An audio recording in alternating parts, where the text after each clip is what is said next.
Stephanie, Here. Calvin. Here. Okay. Almost a full house. Okay, we're going to do the invocation and the pledges.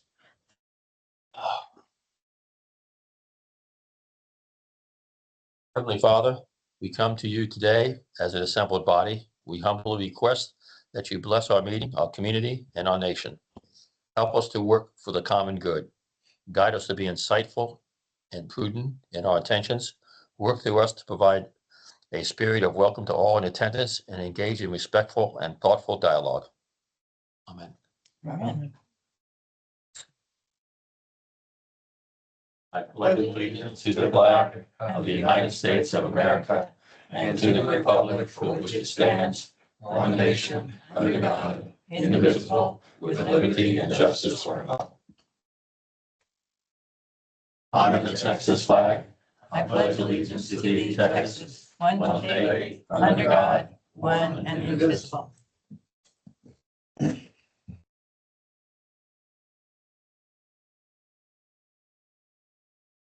Any comments from the public? I think so.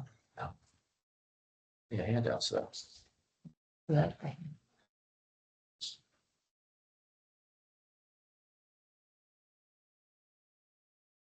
Hey, consider an act on request for adjustments and relief from specific charges imposed by the district. Okay, the consent agenda. Does anybody want to pull anything out of the first 5 through 9? Discuss it. I'd like to pull 8 out and have a question about taxes. But yeah, he's here. Yeah, okay. Okay, so can I have a get a vote for keeping the consent agenda? Can I have a Motion? motion I motion. and a second? All in favor, say aye. Aye. Okay, so regular agenda, we're gonna go back to 8. And I have a quick question on 8. So I was looking at page 17, and it seemed like have a lot more unpaid taxes this year, 276. And 2 big accounts apartments that did not pay until July. So you'll see it on your July. Okay, And they were like $89,000, 80,000, 89,000, 2 apartment complexes. the 2 apartment Yes. complexes we were talking about. Yes, Interesting. and they're paid. That's interesting. Yeah, maybe they thought they didn't have to. Yeah, maybe more to come. Yeah. Okay. Okay, so the next agenda item is 10. Receive the regular monthly FCRA Woodlands Division report. All right, well, good evening. Report begins on page 19. I only have 2 items to cover. One is that the GRP tour of the surface water plants, July 30th. So if you're interested in attending that, let us know. If you can't make it that day, but you can make it another day, let us know. We'll set you up a 1-on-1 tour, 2-on-1, whatever it needs to be. So there's that. The other item is you should have a flash drive in front of you. Do you have a little jump drives? No. Okay, we will get those. It's been, Oh, a thumb drive. yeah, thumb drive, flash Yeah. drive, jump drive, yeah. These are similar, if you were around a couple of years ago, these are similar to that. What these have, thank you, Brett. You're welcome. This has every MUD contract, all MUD 47 contracts on there from the beginning of time to today, and any information that we've passed out over the last 2 years. So the HDR report should be on there, some of the wastewater strategic plan, any of these memos and stuff that Ed and TSD's put together, or the engineers put together, should be on there. So if you go through it and you have any questions, let us know. If you see anything that's missing, please let us know. We'll get that to you. So that's what I have, unless you have any questions. I have a question on page 27. You handed out a byproduct study. I emailed one to Eric. I don't think I passed it out. I know, but could you discuss that a little bit? I looked at the pricing. Mhm. What do you think the conclusion based on the pricing is going to be? I think you were going to do a quick summary of your thoughts. Have you looked at it enough to come to a conclusion on the disinfection byproduct study? Not to that level, no. Okay, I just reviewed the the report. The same with us. I will tell you that report, when we looked at it about 5, 6 years ago, maybe a little bit longer than that, it was about $1 million a tank. So the pricing is better.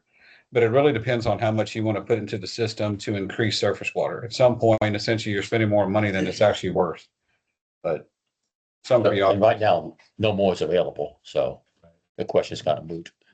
We asked for the rest of what was available for the most part to get to 55%. Okay. So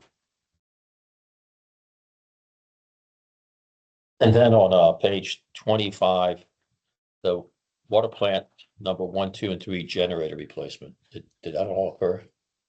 That is still in progress at this point in time. We have, I think, 2 generators have been set. The third one. Well, all 3 generators have been set.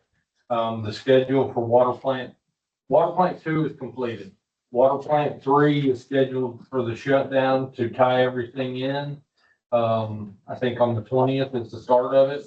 And then after that's completed, then water plant 1 will be done. Typically, how long do those generators last? Typically 25 years. 25 years, so it's been a while. And you run them We every, run those, we do maintenance on them once a month where we go out and run them. Also, once a week, they exercise just through the ATS, and then every quarter, we go out and do an actual load test where we simulate a power outage, make it transfer, or fire up, transfer, put it under load, and then we do load bank testing every other year. And What happens with old generators? so at these sites that we're working on right now, water plant 1 only had a little small 20 kW generator, so it would only run the lights and some controls. So we took actually water plant 3's generator, moving it to water plant 1.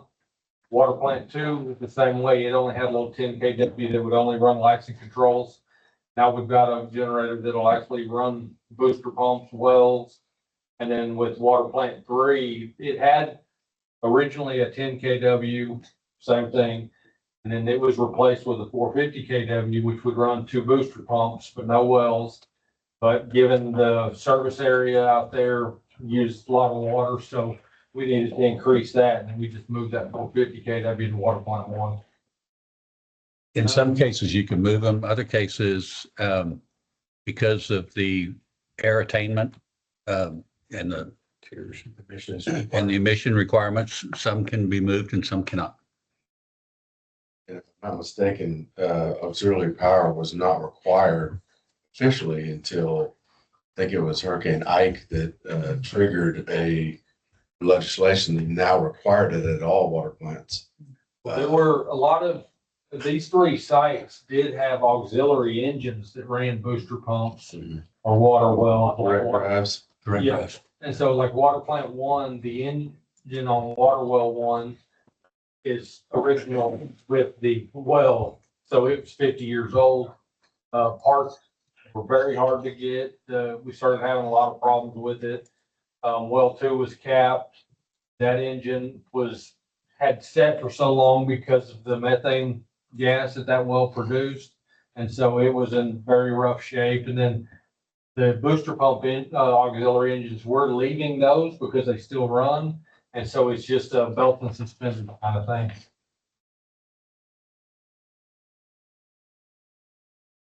that takes us, any questions? Item 10, okay, let's go to 11. Consider an act on the draft of the 2027 SRA Woodlands Division budget. Good evening, everyone. My name is Haley Lawhon. I'm with the accounting department at SGRA. Several of you all have seen me over the past few years. So in your packet, we have the changes from our June presentation to the July to today in July. The FY27 budget for the Woodlands Division is in the packet. The items in yellow are what changed from June to July. The highlights are we did take the 1% rate increase and bring that back down to keep current rates the same for next year. So the water rate would be $2.73 and the wastewater would be $5.65. You will see the blended fee is still proposed to be increased, and that's because of the surface water blend ratio, increasing to 55%, what y'all were just talking about. So that is a calculation of the rate, but the rate is, staying the same, but you will see that 2% increase there. So with that being said, if you don't have any questions, or if you want me to go into more detail, just let me know. But otherwise, we're just looking for y'all to direct your trustee for the deputy office meeting to approve the budget.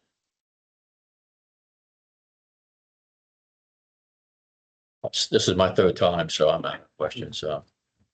Are you having fun? Any, did you want to, any, No, I think it looks fine. okay. Okay, I think we're, everybody satisfied? Can I have a motion? I'll Any motion. more discussion? I motion that we. Get a second? Second. All those in favor say aye. Aye. Aye. Got your budget.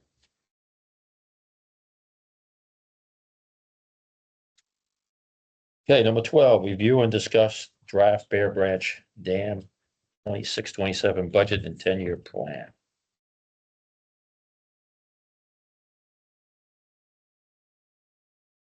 Page number.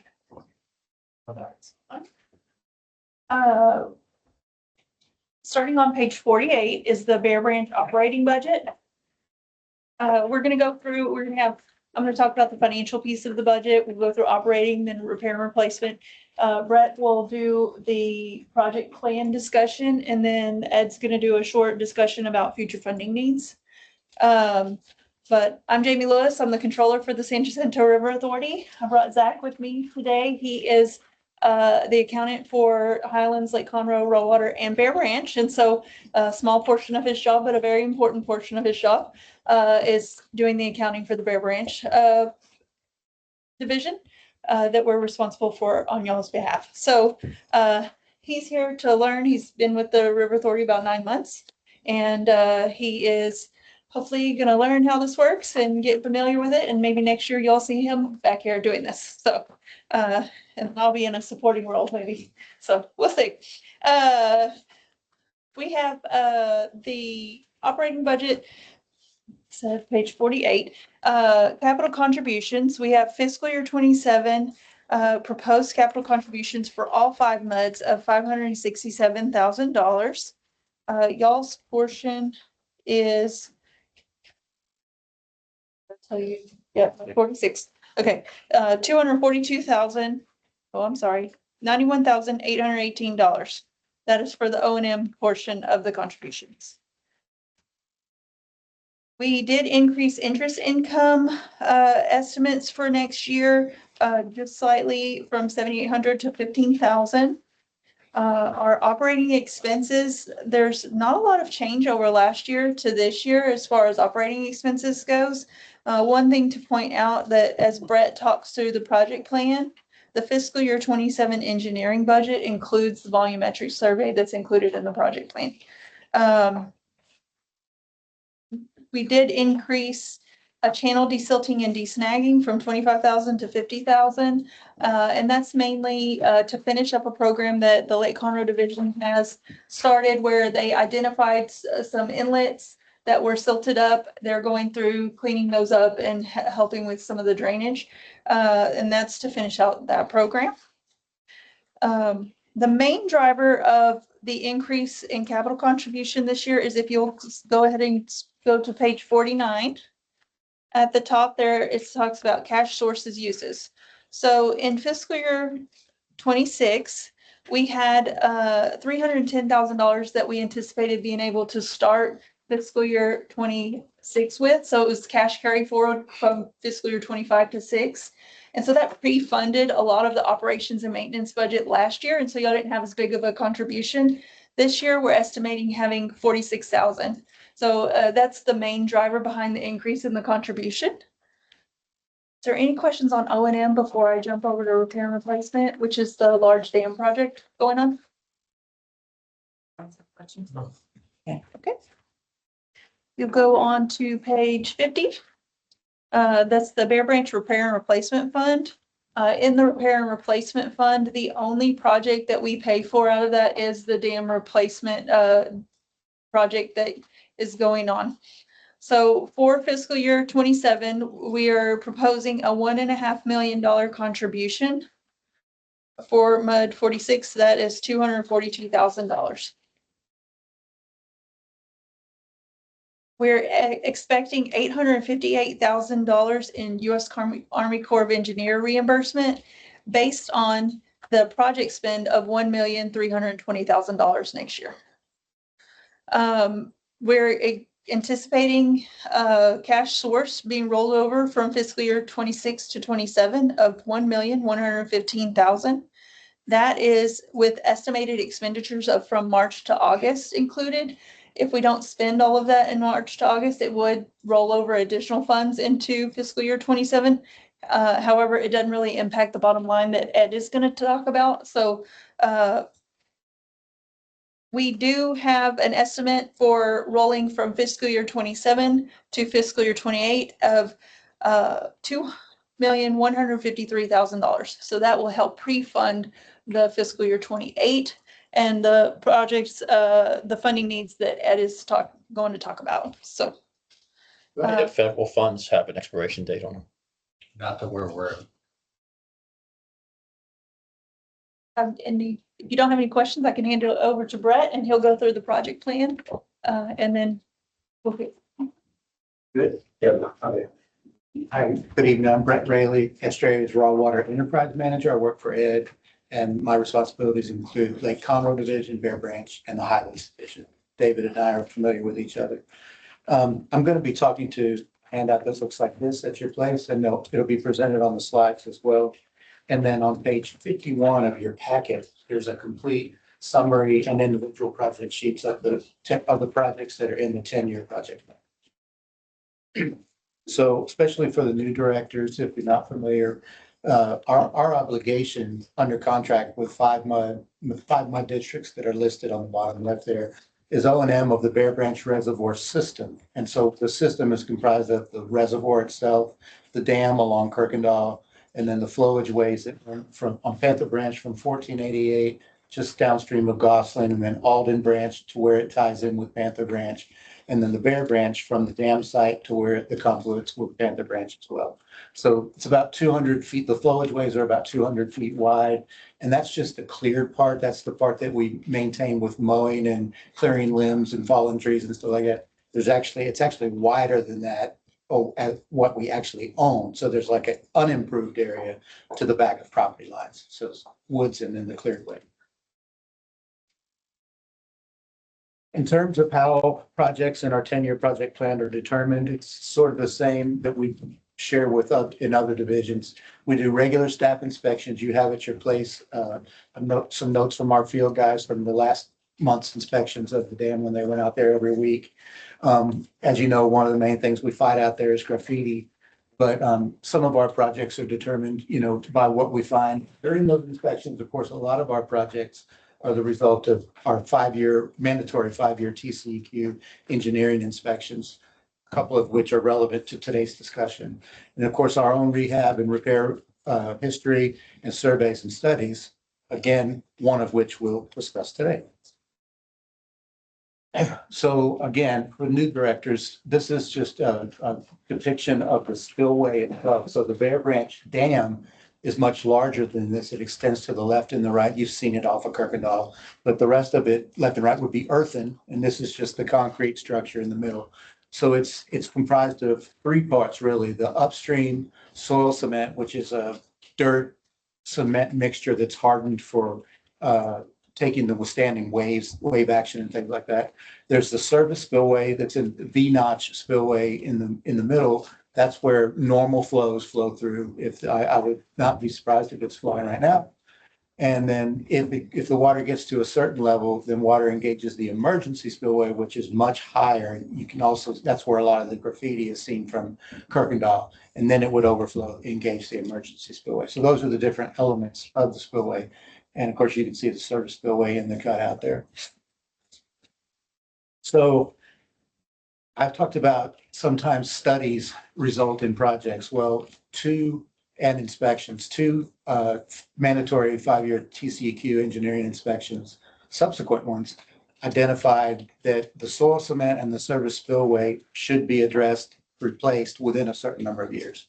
So we've had this on, it's been in our project plan. We've had this idea for a number of years. We know it's forthcoming. This last year, or in 25, we engaged a consulting engineer to give us some conceptual ideas of how to do that. And so the firm is Schnabel Engineering. We did that through a competitive bidding process. And the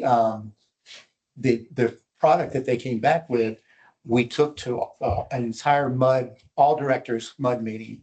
And they gave us some ideas on what it would cost and different variations to do that. So replace what's in red. But their report also said, however, it's our strong recommendation that you replace the rest of the spillway. And they had justification for that, of which they documented in a technical memorandum, 13 pages, that we provided to all the directors, as well as the presentation. At that presentation, they also used their supporting documentation of why they're making that recommendation for the full spillway replacement. So as a result of that, the original PER, we have engaged that same consulting firm in a supplemental PER. And this one is to give us, again, go back to the drawing board, give us conceptual ideas, approximate costs of what it would take to do that, which it's the red and the yellow. And so that's where we are right now. We have them engaged. We're expecting some preliminary results very soon. And then sometime in early summer, we'll try to get all the directors together again, have that consultant come in and give their findings to the entire group. When you say early summer, you mean 2026 or 2027? Yeah, August timeframe. August, October. Late summer, Late late summer. summer, early fall. I guess late summer, sorry. This year.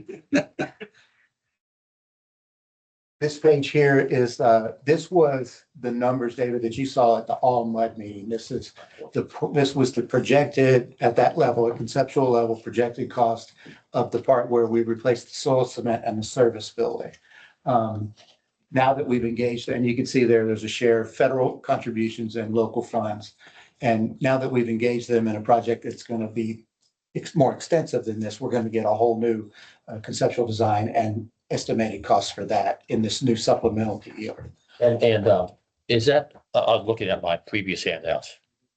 I saw a 15.2 number. We'll talk about that in a minute. Okay. Okay. So as far as funding for the project, of course, it's a combination of federal funds that are funneled through the Army Corps of Engineers. We had one allotment of $3.6 million that we already received. This past year, I think we received $96,000 approximately in reimbursement from that fund. Congress has approved appropriations that include $5 million additional to contribute to this project. And both of those have administrative fees that the Corps takes off the top, a maximum, I think, of 10%. And then the remaining funds are what Ed's going to really go into, the contributions that are needed from the participants in the 5 months.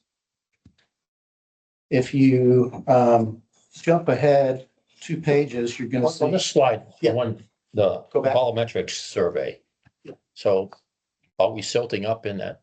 Okay, we'll stick on that one. Our pages are out of order. Oh, okay. No, okay. you're fine. No. Go ahead. Volumetric study is something that over the years this idea has been mentioned by many directors. You've probably heard it. You know, is there siltation? Is the volume of the reservoir what it was, constructed to be? Does siltation have any effect on flooding or anything like that? And so we know some of the answers, but we also want to satisfy the directors. So this year we recommended, okay, let's get it out there. Let's do a survey. So the Texas Water Development Board is the agency that most river authorities use throughout Texas to have their reservoirs. Every decade they have it surveyed. And so they get an idea of the rate of siltation of their reservoirs. And really it's for state water planning purposes, how much water, can they hold or do they have in their supplies? So that's what we're recommending to you, that you have one done this year. It will, at a minimum, give you a baseline from which you can go forward and compare siltation in the future. There's been some directors that have asked if we have any information that we can compare to original constructed volume. So we're going to look into that as well. And that 50K is in the budget. Yes, It's in budget. and it was in the O and M budget. Oh, and So Jamie referred, so even though you're gonna see it as part of the total projects for next year, the source of funds for it is from the O and M budget. The source of funds for the dam project are from R&R. and just to, because I know you have other responsibilities, so Lake Conroe, Mhm. have you done a volumetric study? Yes. 2010, 2020, 1996 are ones that I know for So certain. how's that? How's that? Believe it or not, there's a lot of careful what you ask for. So there's a lot of factors that go into it. One, technology of measuring changes, but also big events like Harvey or May of 24 can sometimes even create volume. So from 2010 to 2020, the total volume of Lake Conroe actually increased slightly.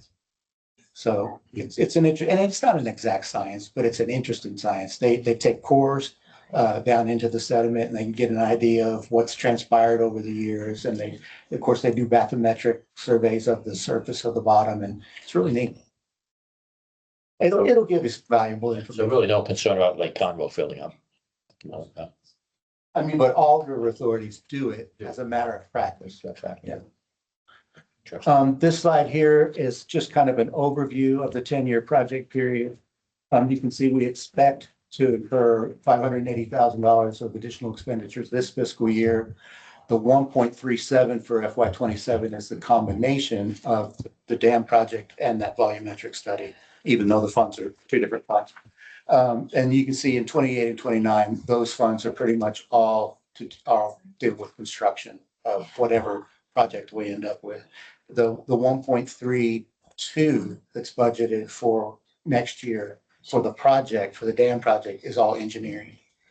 So, and then you can see in the years 30 through 36, we've got another $800,000, which the projects are described starting on page 51 of your handouts.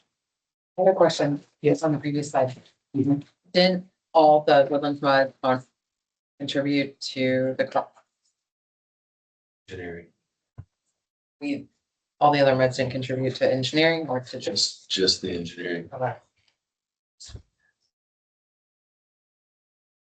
And so this is a status report of the dam modification project. I'm pretty much reiterating, but we had an initial preliminary engineering report. It came back, it gave us some ideas on how to do the surface spillway and the soil cement, but it also strongly recommended that we do the entire spillway. And they provided a technical memorandum and a presentation to support their findings. Based on that, we engaged that same consulting engineer in a supplemental PER, which is to design the full spillway replacement. And we're waiting for the draft results from that now. And then again, in late summer, we'll have an all-night meeting where we can present some findings. Can you comment a little more on the last bullet supplemental? Oh, yes. So we engaged the consultant in the supplemental PER. And before we were finished with it, through discussions, we asked them we extended the scope slightly. It was to address the idea that, and Ed's going to go into this in more detail, but where they place the projected new spillway, we want to make sure that it doesn't have any negative impact on the structure of the Kirkendall Bridge. And so we asked them to do a little further analysis to look at the hydraulics of if it's here or here or here, what that's going to do to the embankment or the supporting structure of the Kirkendall Bridge. They'll talk more about that. I noticed the other day that on Kirkendall, the county's finishing the 4 lanes. I passed, I guess, the Panther Creek area, they'll be putting a bridge over that and on the way to 2978, not 1488. Yeah. So That'd be good. Any questions for me? Other questions? I'm going to talk about the 11 by 17 sheet that's in front of you. And let's start at the top of the left corner. This is an anticipated schedule going forward. As Brett mentioned, we've got a supplemental PER that we're still reviewing, and then we've asked the consultant to do a little bit of hydraulic analysis for water based on the projected placement of the spillway. We want, as he mentioned, we want to make certain it does not have a negative impact to the earthen embankment of of the bridge, either on the north side or south side of center line. So once we have that and we've had a chance to review it and offer comments back to the consultant, he cleans that up a little. We're going to ask for Eric to schedule an all mud meeting so that we can go through everything with you all and then indicate to you that we need some sort of recommendation from the MUDs as to what your preference is on placement of the spillway, whether it's center line, left or right of center line. And then with the understanding there's an associated cost with that. And we'll get into the numbers in a minute, but if it's either side of center line, it's a little bit cheaper because you don't have as many construction phases in constructing the dam. And you also don't have as much care of water, taking care of the water while the dam is being constructed. You're able to set one side aside and let water flow versus if you're in the center, you've got to either split the flow or do something else. And that rate, the more phases, the more care of water, the higher the cost. So if once we get a decision in November, the idea would be we would be identifying a scope of work for the consultant, asking for a proposal for him, where we would take that proposal to the SRA board in January for them to approve so that we can initiate final design. We think final design will take roughly 18 months by the time you do the design work, you do the plan reviews with the different agencies, Corps of Engineer and TCQ Dam Safety Group, and then advertise the project for bid. One of the key elements here, June of 2028, we need to have all the local dollars in the bank ready to go to bid the project. And that's a key point as we get further into the conversation. We anticipate award of the project about 3 months after it's been advertised. Contractor would commence construction roughly 2 months after he's awarded the project because of shop submittals and gathering his equipment and getting all his manpower lined up to do the project. And we're anticipating about a 2-year construction. This is something we've visited with the consultant about, and he thinks it's a worst case 2 years. I do want to go back and correct something that Brett mentioned. He said we did competitive bidding for professional services. Sorry. We do not. We do statement of qualifications and we select based on qualifications. We do competitive bidding for construction only. Have slip words, I apologize. That's all right. But didn't want to let that go too far. So we've mentioned that there have been a couple of estimates prepared. The 2025 estimate is the 14 million that you see there at the bottom half of the page. And then the other two numbers are numbers that are coming out of the supplemental PER that has not been released to you all. And the 10.5 or almost $10.6 million project is if you're either side of center line, where it's less costly to construct, there's less phases, there's less work in managing fair water. The more expensive, the 15.7 is estimated where you've set the spillway on center line and you're having to work, you have the multiple phases of care of water and going through the construction.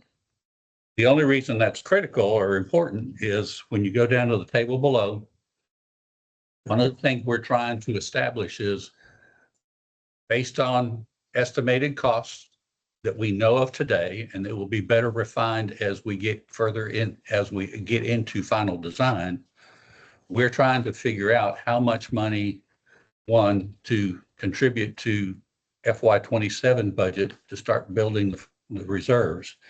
And two, what do we need for January or June of 2028 to have on deposit so that we can advertise the project for bid? And so I've tried to be as transparent as possible in going through the different columns, but the far right column is the column that tells you in June of 2028, we're either going to need $3.2 million from the 5 MUDs, or we may be refunding if the project is only $10 million. Or if it's closer to 15, it's going to be closer to $5 million by all 5 MUDs. And No, I went through it a little quickly, but I'm happy to answer any questions that you may have. So alternate A, scenario 2 is 5 million. Again, The table label alternate A, scenario 2 is you want 5 million from all of us. where are you? I'm looking at this financial, is that where I should be looking or? It's a big sheet. Now that I know where you're looking. So there were 3 alternates in the supplemental PER that Schnabel put together. And these 2 estimates, scenario 1 and scenario 2, scenario 1 is the 10.5, 10.6. That's the one where it's set either side of center line. Scenario 2 is if it were set on center line. And so what we've listed here is total project cost, not construction cost. And there's a key difference there. Total project cost includes all the engineering, all the materials testing, all the geotechnical, all the surveying, project management, everybody. Just the construction cost is what the contractor is paying. And obviously, we've got a plan for the full project cost. I have a question. So Yes. if we go with the 5 million, the most expensive to center lane, Yes. and it's 5 mud, so for simplicity, let's say each mud is 1 million. How much does that end up costing the household? Well, it's not $1 million per mud because of the different pro ratas. We haven't broken it down that way because not all of the connections within a mud drain to Bear Branch. And so that's a key point. These pro ratas that are listed on this sheet, that is identified based on the number of connections within the mud that drain, where their streets drain to Bear Branch.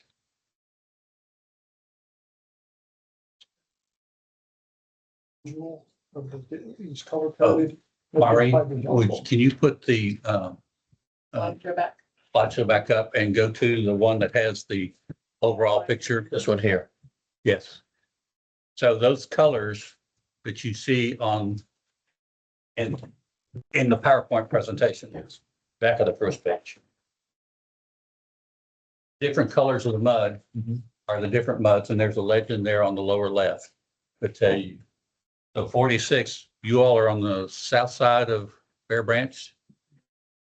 Well, better color. Yeah. Yeah, better color. So you're the green area, and you also have a little bit of green area up there off of Alden. But those connections go into Bear Branch. And So the ones up north, northeast. they go into Alden, but they don't go in. Right, so really, all connections are just the south of Bear Branch You know, you would pay based on this by the map. 16.1%.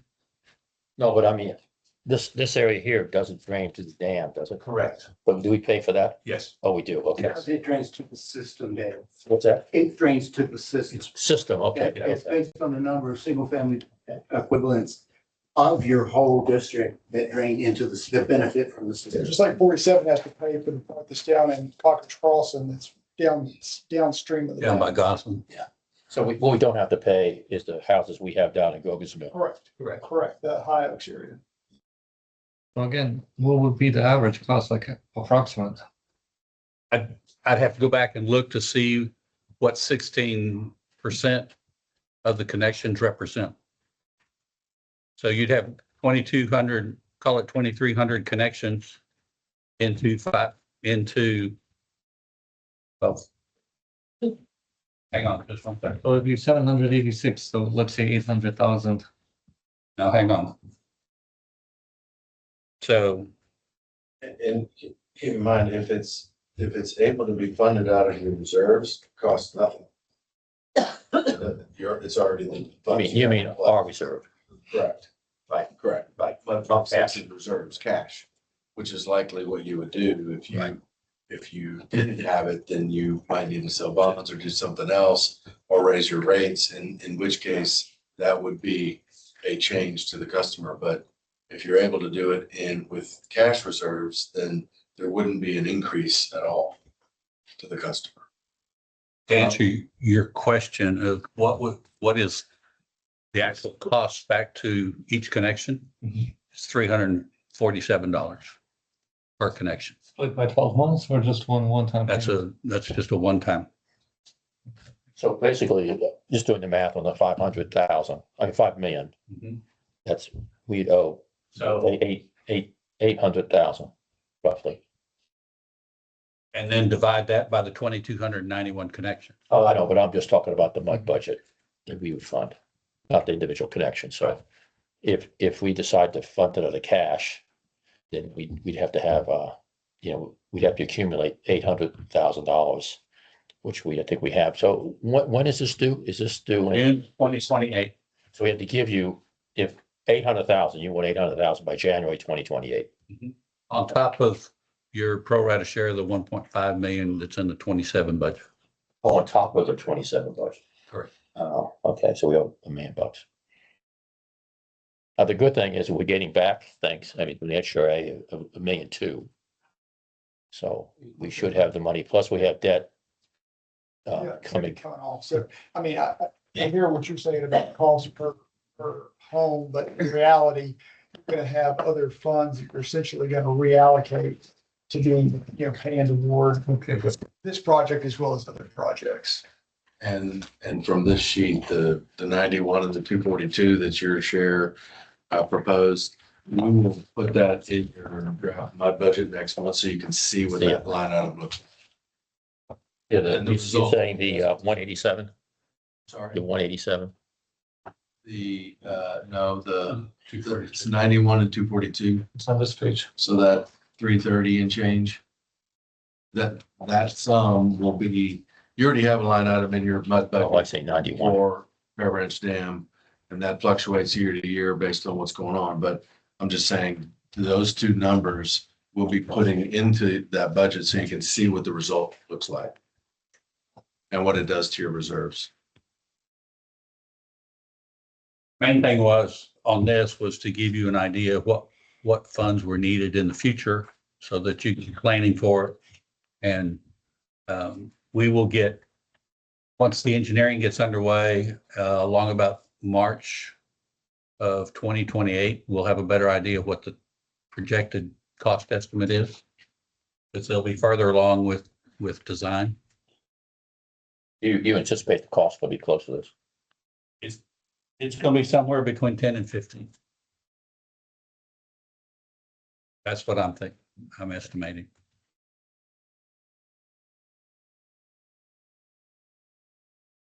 Questions?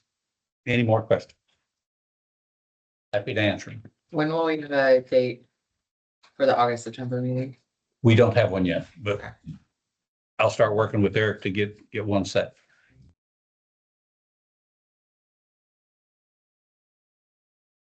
Because that'll force us to a deadline, which sometimes we need.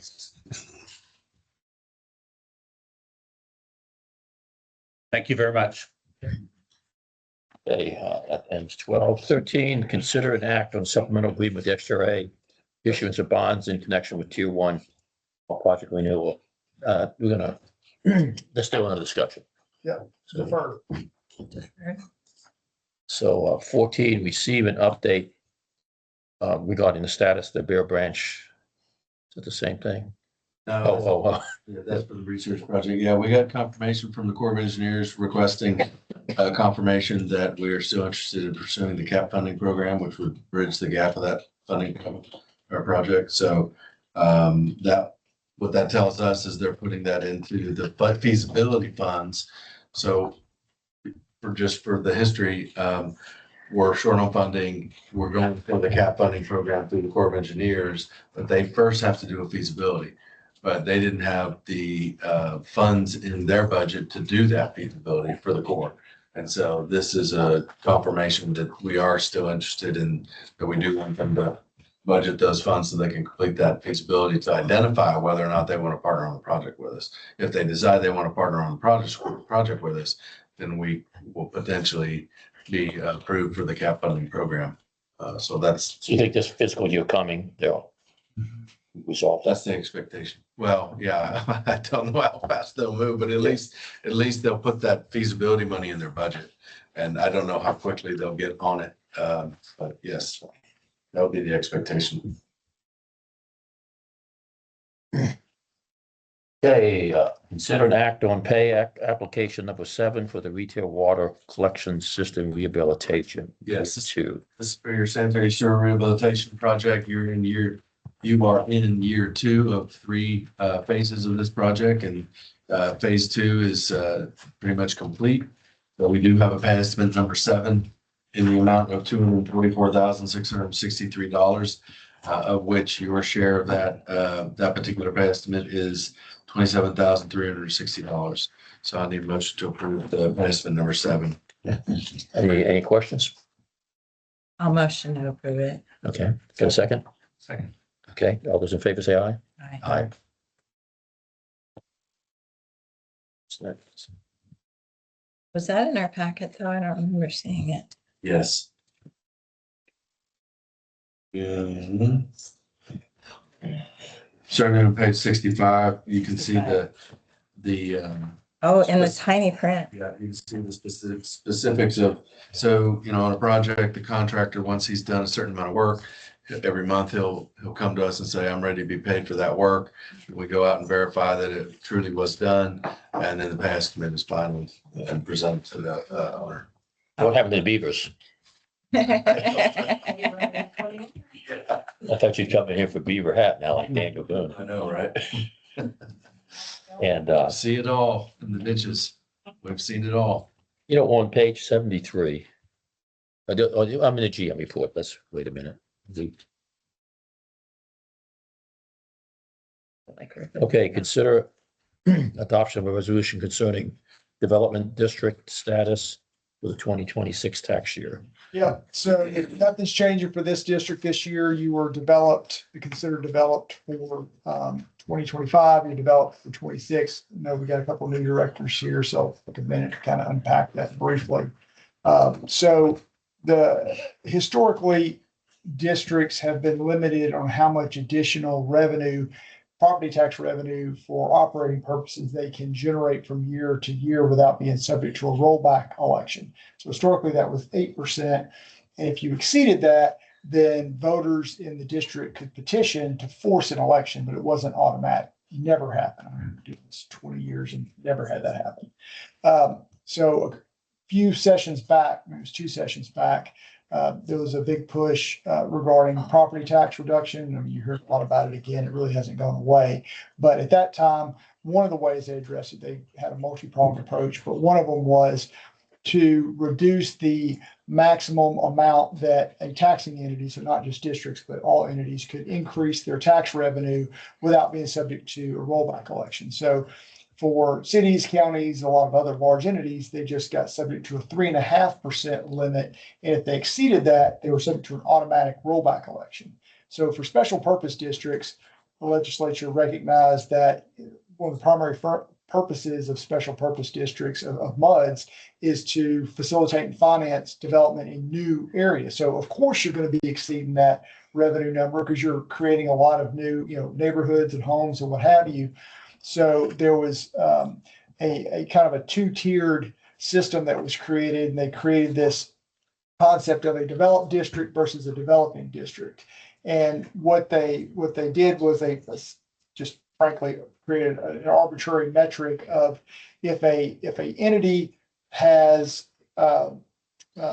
facilities to be able to serve 95% or more of the projected ultimate development in that district, then you are deemed a developed district and you're subject to the 3.5% limit and the automatic election if you exceed that. If you are under that 95% metric, then you are a developing district and you can increase your revenue by up to 8%. So every year you got to go through this exercise and determine whether you're a developed or developing district. For all of our district clients, we've essentially offloaded that responsibility for the determination to the district engineer because they're the ones who are here. We have staff, but typically, the engineer is going to be the one best suited to be able to look at, okay, what is your projected ultimate development? And has facilities, water, sewer, drainage facilities been constructed to be able to serve 95% of that projected ultimate development.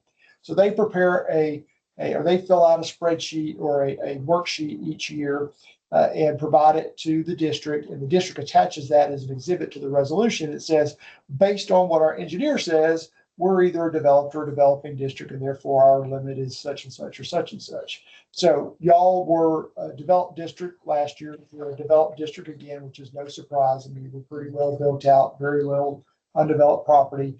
Now, this is all very interesting, but it really doesn't matter if a district is going to have their rate, you're not going to exceed your no new revenue or your no additional revenue rate, what we call parity rate. Doesn't matter, because then you're not touching 3.5, much less 8%. But we still go through the exercise every year, so you know what your cap is before you would be subject to a rollback. So you'll see those budgets next month. You'll see what the recommendation for the financial advisor and staff is for your 26 rates. But before we do that, we need to adopt the resolution confirming your developed district status. So. Oh, I make a motion that. Yeah. I'll go into all this next year, but this is And we extended switched in version. 2022, Your memory's better than 2022, mine. 2023, maybe it's 2024. No, it was one after I got here. It was 2023. Yeah. I think it was our first year. And we were close. Yeah. I mean, it was splitting hairs. Again, if you're not approaching that number anyway, it's an academic exercise, but it's not a practical limitation if you're going to be having a lower rate than that. Make a motion to adopt the resolution concerning. the Second, all in favor, say aye. Aye. Okay, now we have, the attorney's report. So keep this one brief.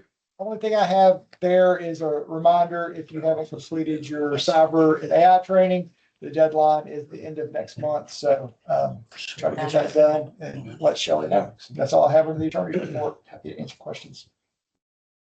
Okay, Eric. All right, GM report starts on 73. On page 73 and 74, you see a summary of all the new and redevelopment projects going on across the Woodlands. We have 203 open projects. Those are where someone's wanting to make adjustments or a new deal, and they have to submit drawings to us. We have to review them, make sure they're meet code, and then we go out and do inspections. So we did 27 inspections on those types of projects, 1,500 work orders last month. So it was a pretty busy month for us. On page 75, 76, 77, 78, you see a lot of pictures on the drainage work that we're doing in a number of different districts. So I'll work more on there. On page 78, in the middle of the page, you'll see we received our new chipper, which was on the budget for this year for our ditch crew. So they're real excited to get rolling on. So the Shelley and Kim have all their fingers? Yeah, that's right. We did get a tutorial, so hopefully no one loses a finger. It's a powerful tool. We also, in the bottom of page 78, you'll see a picture of 14 of us went through a 30-hour OSHA training for general industry training, safety training, and that was a really good program for us. And that was for our field and operational staff. So we did that a couple of weeks ago. Let's see here, something else to point out on page 81. We have 5 anniversaries for employees with Marion hitting 43 years with WWA and Mary at 26 years. So quite a bit of tenure there. Did want to remind you that, as I mentioned earlier, we will be bringing the draft MUD budgets to you next month. So typically we review them in August and then look for approval in September and for our October 1 fiscal year. So any questions on the report? I know you had some. One set of questions, and the table you have on 73, Yes. you have, five, 1, 2, 3, 4, 5 columns. When it says, like in, Med 46, 46 residential new, what does the 6 mean? 6 people want. That would be the 6 new homes. We have 6 new homes. And these are vacant lots. occasionally, sometimes we will have a rebuild. It doesn't happen often, but we probably have one or two right now just throughout the woodlands that. where You they think have- those are down in Grover's Mill? Or house gets struck by lightning? So I remember we did the study for the SFDUs, how many we had. I thought we only had one housing lot left. And that was in the gated community. And, yeah, so we have 6 houses being built. And you would classify a townhouse differently than you have a freestanding house. Is that? You know, like a multifamily, That would be different. Yeah. that'd be different. And we have 3, when you say redevelopment, that means major renovation. Your patio, reno in the house. That could include a pool. It could.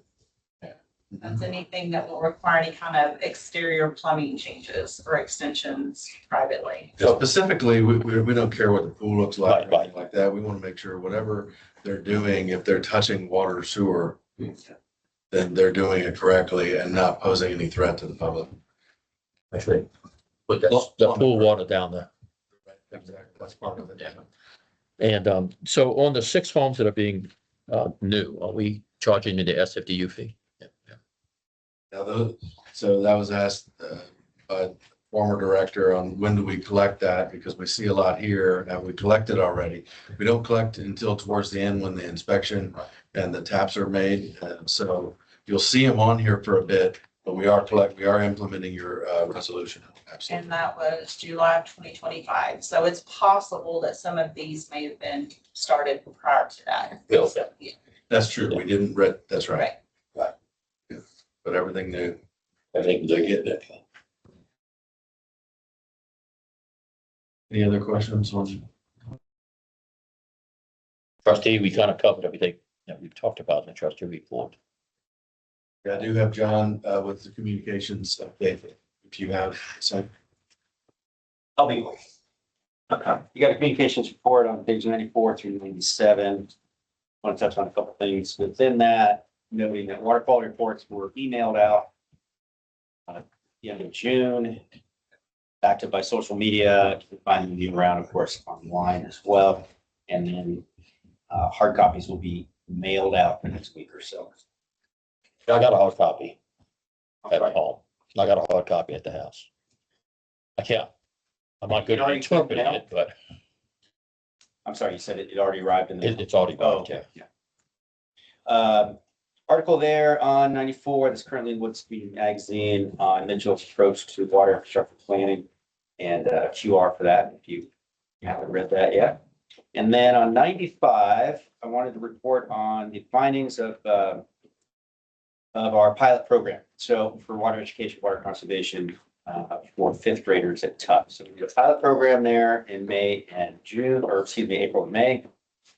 This was on water education and water conservation.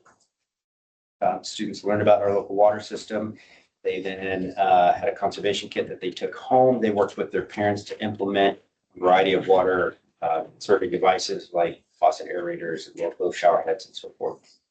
And then reported back on what they implemented. Teachers were glowing in their report. They fully implemented it. All science teachers at Tufts really enjoyed it. Really appreciated the hands-on aspect of the lessons. Pre and post testing showed significant knowledge gains by students, and we saw really strong engagement from parents in that take-home part of it. So looking at just a few minor tweaks here and there, and ideally taking it to all 5th graders in the next school year. This is a joint program with the township and East River Authority. All right, any questions on it? That's good. Thank you. Trustee meeting, anything you want to bring out? Nothing in addition to the summary. The summary's there. A lot of discussion over the budget, which you already covered. So Like I said, I got a question about the global agreement. When it first came out, I was very curious about it, and I've repaged it and I've reread it again. And I've talked to Mitch. Yeah. About some of his input. And, Conroe has the right to have that agreement and they've negotiated it. And the only way we would be included in that is that, if 85% of the participants of the 80 MUDs, if they all return their ballot forms and vote affirmative. I think that's unlikely. If you ever worked with the appraisal districts, when we vote for appraisal district, it's tough to get everybody that to vote. And so I really don't, I think it's a non-event at this point. I don't think that we can't affect it any more than we're affecting it. And my concerns are kind of like, it is what it is. And so you guys are welcome to get copies of that document and read it. But don't take the staple out of it. Say if you get it. It should be on that stick probably, right? It's not, that's all woodland related. Other than that,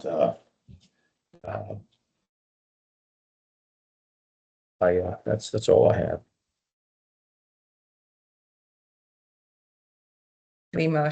I like to make motion. What's that? Motion to adjourn? Yes, you Get got that trustee motion. report? Okay, Oh, no, we're nothing not on done closed yet? sessions. No So, closed no, session. anything for any additional topics for next month? Well, budget and tax rate recommendation, we'll have that on. Pretty much. Yes, okay, so make a motion to close the meeting. Okay, I make a motion to adjourn. Okay, get a second? All those in favor say aye. Aye. No. Thanks. Now in 5 minutes.